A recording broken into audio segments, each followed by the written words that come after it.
कैरव गांधी के अपहरण की पटकथा दिसंबर 2025 में लगभग 1.5 साल पहले मानगो के एक होटल में रची गई थी। हैरानी की बात यह है कि आखिर अपहरणकर्ताओं ने संदीप मल्होत्रा के नाम के ही नंबर का इस्तेमाल क्यों किया। पूरे अपहरण कांड में जिस स्कॉर्पियो का प्रयोग किया था उसे OLX के माध्यम से 4 लाख रुपए में खरीदा गया था।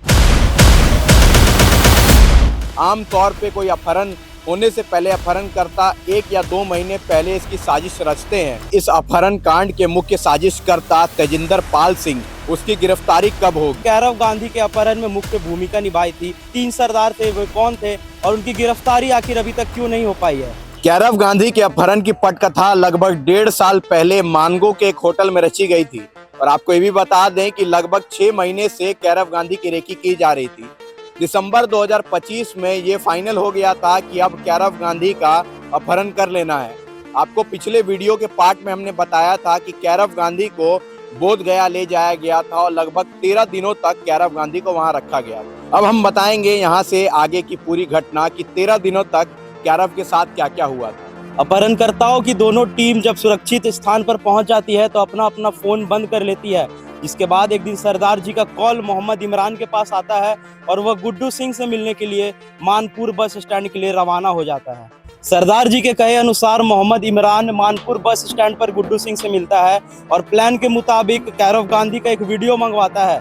वीडियो मंगवाने के बाद में कैरव गांधी के परिजन को वह वीडियो भेज दिया जाता है और रंगदारी की मांग की जाती है। आपको बता दें कि 13 दिनों तक कैरव गांधी को जिस घर पर बंदी बना करके रखा गया था वो घर की तस्वीर अभी हम आपको दिखा रहे हैं। साथ ही ये भी बता दें कि जो 4 लड़के थे रुपेश पासवान का, उनका नाम उदय कुमार, अंकित कुमार, विक्की कुमार उर्फ मंतोष थे। साथ ही ये भी बता दें कि ये चारों लड़के डोभी पुल पर कैरव गांधी को बोध गया ले जाने के लिए भी आए हुए थे। इन्हीं 4 लड़कों के द्वारा 13 दिनों तक कैरव गांधी को सामान्य रूप से खाना पानी दिया जाता था। साथ ही मारपीट और बदसलूकी कर परिजनों पर रंगदारी के लिए दबाव भी बनाया जाता था। इधर पुलिस का दबाव बढ़ते देख अपहरणकर्ताओं को ये लगता है कि कैरव गांधी को बोध गया कि उस घर में ज्यादा दिनों तक रखना सुरक्षित नहीं होगा, जिसके बाद वे सरदार जी के इशारों पे कैरव गांधी को दूसरी जगह शिफ्ट करने का सोचते हैं और जंगल के रास्ते कैरव गांधी को हजारीबाग के बरही जैसे ही लाया जाता है, झारखंड पुलिस और बिहार पुलिस की भारी नाकेबंदी के बीच अपहरणकर्ताओं को ये लगता है कि वे पकड़े जाएंगे,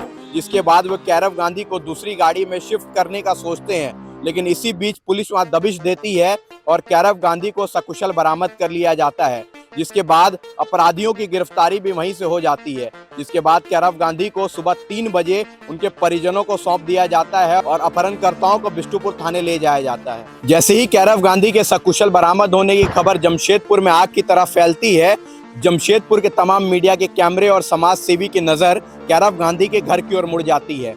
इसी बीच कैरव गांधी अपने पिता के साथ बालकनी से बाहर आते हैं और लोगों का अभिवादन करते हैं और धन्यवाद करते हैं। 2 दिन बाद जमशेदपुर पुलिस यह खुलासा करती है कि कैरव गांधी के अपहरणकर्ताओं की गिरफ्तारी कर ली गई है। साथ ही जब कैरव गांधी के अपहरणकर्ताओं को हथियार ढूंढने के लिए साई मंदिर के पास ले जाया जाता है तो इसी बीच पुलिस के साथ अपहरणकर्ताओं का मुठभेड़ भी होता है, जिस मुठभेड़ में अपहरणकर्ता घायल हो जाते हैं और लगभग कई दिनों तक इलाज चलने के बाद उन्हें जेल भेज दिया जाता है। जमशेदपुर पुलिस ने प्रेस वार्ता के दौरान बताया था कि अभी और लोगों की गिरफ्तारी बाकी है। हालांकि बड़ा सवाल अब भी है कि जो 3 सरदार थे वे कौन थे जिन्होंने कैरव गांधी के अपहरण में मुख्य भूमिका निभाई थी और उनकी गिरफ्तारी आखिर अभी तक क्यों नहीं हो पाई है। आपको बता दें कि इस पूरे अपहरण कांड में जिस स्कॉर्पियो का प्रयोग किया था उसे OLX के माध्यम से किसी मोहन कुमार नामक व्यक्ति से 4 लाख रुपए में खरीदा गया था। शुरुआत में 1 लाख रुपए दे दिए गए थे और बाकी के 3 लाख रुपए फिरौती की रकम मिलने के बाद देने का वादा किया गया था। आज इस मामले में मोहन कुमार के बेल की सुनवाई भी है। हैरानी की बात यह है कि कैरव गांधी अपहरण कांड में जिस सफेद फॉर्चूनर का इस्तेमाल किया गया था उस फॉर्चूनर का नंबर जमशेदपुर के एक प्रतिष्ठित व्यापारी संदीप मल्होत्रा के नाम पर रजिस्टर्ड है। सबसे बड़ा सवाल है कि आखिर अपहरणकर्ताओं ने संदीप मल्होत्रा के नाम के ही नंबर का इस्तेमाल क्यों किया। अंत में बड़ा सवाल ये है कि इस अपहरण कांड के मुख्य साजिशकर्ता तेजिंदर पाल सिंह, जो कथित तौर पर इंडोनेशिया में बैठा हुआ है, उसकी गिरफ्तारी कब होगी। और जैसा कि हमने आपको पहले ही बताया था, इस पूरे अपहरण कांड की पटकथा लगभग 1.5 साल पहले लिखी गई थी। आमतौर पे कोई अपहरण होने से पहले अपहरणकर्ता 1 या 2 महीने पहले इसकी साजिश रचते हैं, लेकिन आखिर 1.5 साल पहले से इसकी साजिश क्यों रची जा रही थी? क्या कैरव गांधी से अपहरणकर्ताओं की कोई आपसी रंजिश थी या फिर कोई पारिवारिक विवाद जिसके कारण उन्होंने कैरव गांधी का अपहरण किया था। अगर अपहरण कांड के एक पहलू से देखा जाए तो पुलिस ने अभी तक बहुत कामयाबी हासिल कर ली है, वहीं दूसरे पहलू पर नजर डाले तो अभी भी बहुत खुलासे होने बाकी है। अब देखने वाली बात ये होगी कि पुलिस अपहरणकर्ताओं को कब रिमांड पर लेती है और इसके मुख्य साजिशकर्ता तजिंदर पाल सिंह की गिरफ्तारी कब तक पुलिस कर पाती है।